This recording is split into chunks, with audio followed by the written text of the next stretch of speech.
এই সমাজে চারিদিকে একটা বিষয় লক্ষ্য করলে দেখা যায় যে নিজের সন্তান পরীক্ষাতে কম মার্কস আনছে এবং পাশের বাড়ির সন্তানটা তার থেকে বেশি মার্কস আনছে, এই বিষয়টা নিয়ে মা বাবারা বেশিরভাগ মায়েরা তুলনা করে থাকে। হোক সেটা দরিদ্র, মধ্যবিত্ত বা ধনী, যে কোনো স্তরের মানুষ। মায়েরা সবসময় মনে করে যে আমার ছেলেটা বা মেয়েটা সবসময় ফার্স্ট হবে, কিন্তু যখন সে ফার্স্ট না হয়ে সেকেন্ড, থার্ড বা ফোর্থ অথবা তার চেয়েও কম নাম্বার বা মার্কস আনে, তখন ছেলেটি বা মেয়েটির উপর এক প্রকার মানসিক নির্যাতন শুরু হয়।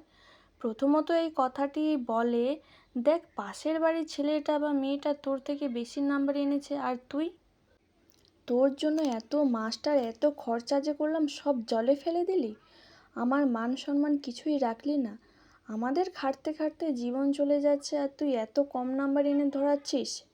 তারপর তো বেশিরভাগ মায়েরা সন্তানদেরকে মারধরও করে। এতে করে নিজেদের রাগটাও ঠান্ডা করে আর মনে করে এইভাবে মারধর করলে পরের বারে ঠিক ভালো নাম্বার আনবে।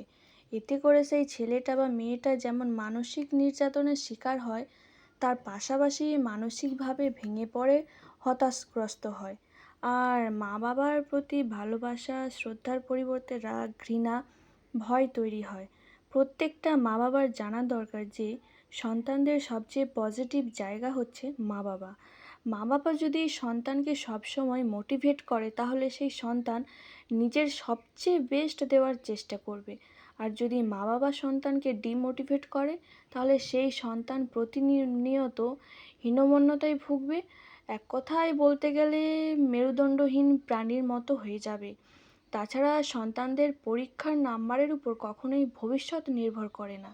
যে ছেলেটি সবসময় ক্লাসে ফার্স্ট হয় সে বর্তমানে বেকার জীবন কাটাচ্ছে, আবার যেই ছেলেটি কম নাম্বার পেয়েছে অথবা ক্লাসে সবার লাস্ট হয়েছে সে বর্তমানে একজন উদ্যোক্তা। সৃষ্টিকর্তা প্রত্যেক মানুষকে ভিন্ন ভিন্ন প্রতিভা দিয়ে থাকেন।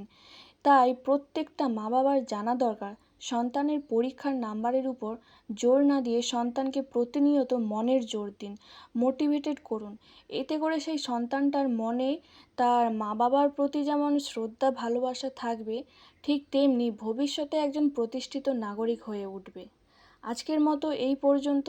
আবার দেখা হচ্ছে পরবর্তী একটি নতুন ভিডিওর সাথে। ততক্ষণ সবাই ভালো থাকুন এবং সুস্থ থাকুন।